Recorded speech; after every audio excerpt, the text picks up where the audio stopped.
Hello বন্ধুরা, তোমরা যদি গোপনে কারো ভিডিও রেকর্ড করতে চাও তাহলে এই ভিডিওটি তোমাদের জন্য। দয়া করে কোনো খারাপ কাজে ব্যবহার করবে না। এর জন্য আমরা প্রথমে এই মোবাইলের প্লে স্টোরে এই অপশনটিতে চলে যাব। প্লে স্টোরের উপর টাচ করার পরে আমরা এই যে সার্চ অপশন আছে এখানে গিয়ে লিখব XS ক্যামেরা। লেখার পরে এই যে নিচে ডান দিকে ঠিক এই জায়গার মধ্যে টাচ করব। এরপর ঠিক এই অ্যাপসটি আমরা ইনস্টল করে নেব। এই ইনস্টল এটার উপরে আমরা টাচ করব। ইনস্টল হয়ে গেলে এই যে নিচে ডান দিকে দেখো ওপেন লেখা আছে, আমরা ঠিক এটার মধ্যে টাচ করব। টাচ করার পরে এই যে ডান দিকে যে কোনো একটি আঙ্গুল টাচ করে আলতো করে আমরা বাম দিকে টানবো। ঠিক এভাবে দুইবার করব। দুইবার করার পরে এখানে দেখো স্টার্ট রেকর্ডিং নামে একটা অপশন আছে, আমরা এরপর এটার মধ্যে টাচ করব। এরপর স্টার্ট ক্যামেরা এখানে টাচ করব।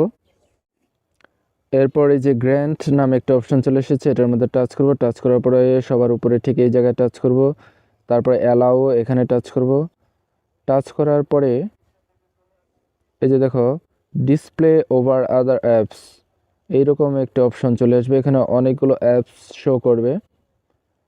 আমরা যেই অ্যাপসটি ইনস্টল করেছি সেটা আমরা খুঁজে বের করব। খুঁজে বের করার পরে এই যে দেখো এটার উপরে আমরা টাচ করব। টাচ করলাম, এই যে দেখো এখানে একটা অপশন এটা অফ করা আছে, আমরা এখানে টাচ করে এটা অন করে দেব। এরপর আমরা এখানে টাচ করে ব্যাকে চলে যাব। আবার এখানে টাচ করে আবার ব্যাকে চলে যাব। আবার এখানে যে স্টার্ট ক্যামেরা এটার মধ্যে টাচ করব। দেখো ক্যামেরা অন হয়ে গেছে। এই যে দেখো নিচে ছোট অপশনটি দেখতে পাচ্ছ, এটা কিন্তু যে ক্যামেরা চালু হয়ে গেছে এবং এটা কিন্তু রেকর্ডিং হচ্ছে।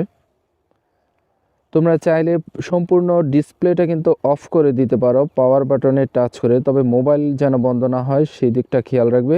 জাস্ট ডিসপ্লেটা অফ করে দেবে। এরপর তোমার রেকর্ড যদি শেষ করতে চাও ঠিক এটার মাঝখানে টাচ করবে। টাচ করার পরে এই যে ঠিক এই জায়গার মধ্যে আবার টাচ করবে। দেখো ক্যামেরা কিন্তু বন্ধ হয়ে গেল এবং এটা সাকসেসফুলি রেকর্ড হয়ে গেছে। এখন আমরা এই ভিডিওটি কোথায় পাবো? এই যে দেখো এখানে রেকর্ডস লেখা আছে, আমরা ঠিক এটার মধ্যে টাচ করব। টাচ করলে এই যে দেখো আমরা যে ভিডিওটি রেকর্ড করেছিলাম সেটা এই যে এখানে সেভ হয়ে গেছে।